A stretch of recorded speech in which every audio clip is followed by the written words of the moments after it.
By alternately shorting the spark to the individual cylinders to ground, we can measure each cylinder's contribution. You can use short lengths of carbon hose between the plug wire and coil for this test. Make sure the hose is conductive. You can measure its resistance with an ohm meter. Resistance readings of less than 2,000 ohms per inch should work just fine. Connect the hoses. If you'd like to get a little fancy and still operate on a budget, you can fabricate spark testers like these. Take clear plastic tubing, 2 lengths of carbon hose, and 2 short lengths of steel brake line. Insert the brake line in the rubber hose and then insert the rubber hose inside the clear plastic hose. Leave a small gap in the center of about 1/8 inch. And you can watch the spark jump the gap as you test. Make one for each plug wire.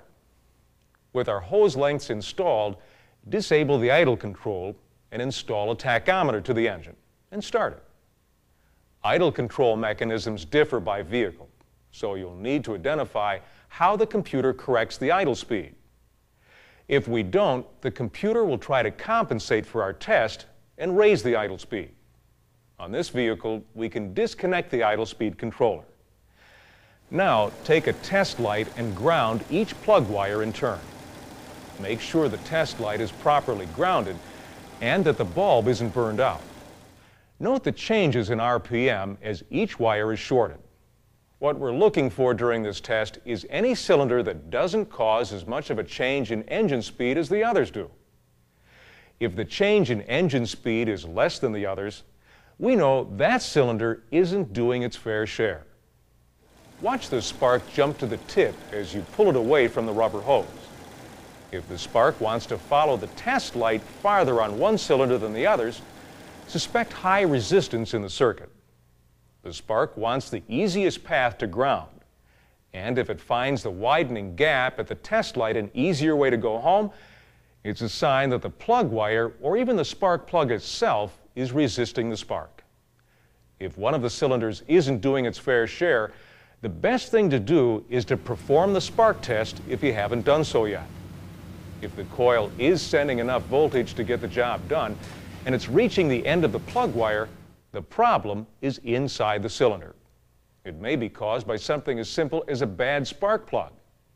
Once in a while, the engine speed will actually increase as you short the cylinder. If it does, look for an open-circuited plug in that cylinder. You're completing this series circuit in that coil's secondary with the test light. The opposite plug starts firing as it should.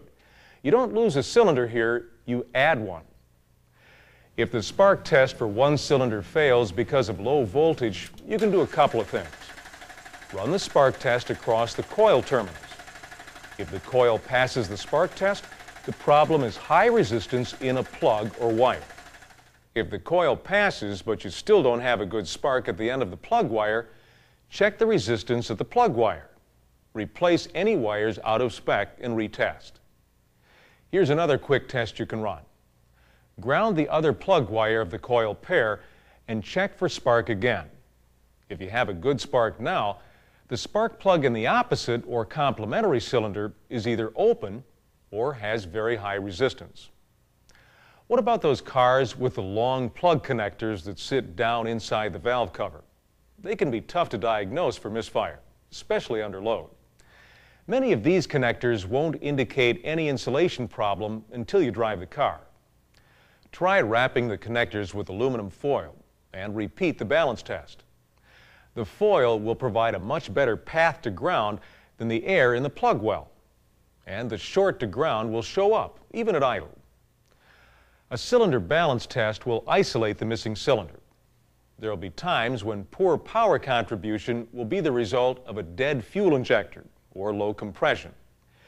If poor power contribution on a given cylinder can't be attributed to a spark problem, you'll need to perform other tests of the engine's mechanical condition and injector performance on port-injected engines.